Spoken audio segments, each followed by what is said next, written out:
你有没有经历过这种尴尬时刻？你说的条理清晰，逻辑硬核，但对方向开了静音模式，淡淡来一句我考虑一下，然后呢？就没有然后了。你以为自己在发光，但对方早开了飞行模式，一句话炸不出一个表情包。逻辑你有，诚意你也有，现实却啪啪打脸，没人回应，没人行动，像你根本没说过一样。这不是你不够好，而是你还没掌握真正的影响力飞轮。为什么你说的对，反而成了空气人？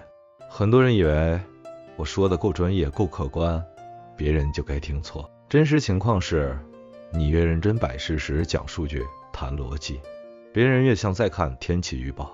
点头是假动作，内心早切频道。记住一句话，逻辑说服可能赢得争论，但情绪共鸣才能赢得人心烂离。小顾的家庭理财尴尬。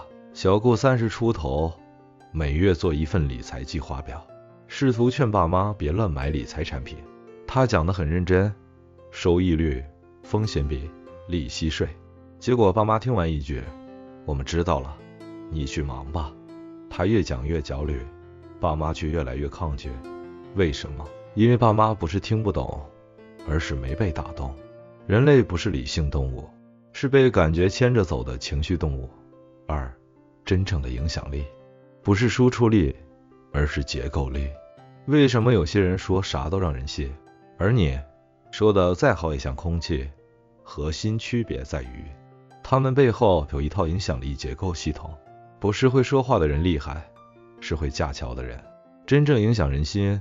想象一下，观点等于种子，信任等于土壤，情绪等于阳光，动机等于肥料。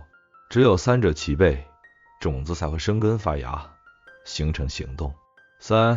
影响力飞轮三部曲。信任杠杆。脆弱是最硬核的力量。你怕别人不信你，就拼命展示专业、完美、厉害。Stop， 那只会让人更疏远。真正打动人的是真实的裂痕。你越暴露自己的裂痕，别人越愿意把门打开。案例2，小范的职场逆袭。小范是团队里出了名的完美主义者，说话总要斟酌3遍，结果大家都觉得他不真实，没人愿意靠近。直到一次项目会上，他直接说我也曾搞砸过一个重要汇报，后来花了半年才修复信任，结果反而赢得了全组共鸣。同事们笑说他终于有点人味儿了。信任的入口不是你有多强，而是你敢不敢真。情绪共鸣。讲出他们不敢说的秘密，说你懂我，很简单。真正影响力是你说出了对方最不敢说的秘密。案例3，老陈的戒烟动机。劝老陈戒烟的朋友换了无数批，什么肺癌风险、心血管疾病，他听不进去。直到有一天，朋友说了一句，我知道戒烟有多难，比戒女朋友还难。那种慌张，那种空虚，我太懂了。这一句击中老陈内心。他第一次决定试着控制一下。影响的核心不是你懂多少，而是你懂我到什么程度。动机点燃。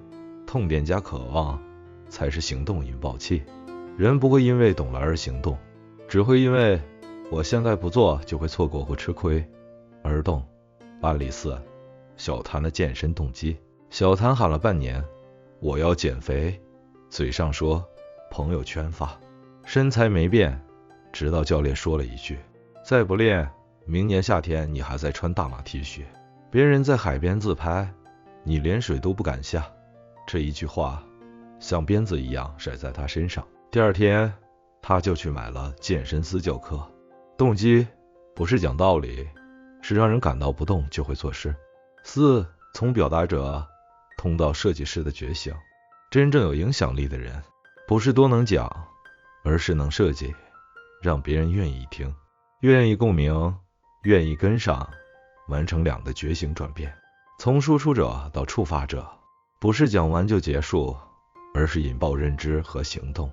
从表达者到结构师，让话语像一条通道，引导而非推动。实操起飞3步法。暴露真实，说你失败过、怕过、犹豫过，情绪共鸣，用他们的语言加他们的情绪感受，点燃动机。做了会有什么好？不做会损失什么？6. 生活中立刻能用的5个影响技巧。用故事代替道理，故事才会被记住，道理容易被忘。用反问代替劝说，你有没有经历过？胜过我告诉你。给出立即可做的小动作，不是系统方法，而是马上能事。用口语而非术语，别让对方感到被上课，而是被理解。制造温和紧迫感，现在做就能领先一步，而不是错过就完了。说到底，关键就一句话，影响力等于信任加情绪加动机。不是你说的多好，而是你能不能打穿对方内心那堵冷漠墙。你以为你在表达，其实你只是在自言自语。影响别人的第一步，永远是连接感受，而不是输出观点。下集预告：影响别人容易，影响他为你行动才难。下集讲透影响力如何转化为实际价值力。最后一问，评论区告诉我你曾经被冷落过的经历。我太懂了，我亲自给你一条高能建议。点赞加关注加转发，觉醒思维带你成为影响力暴击者。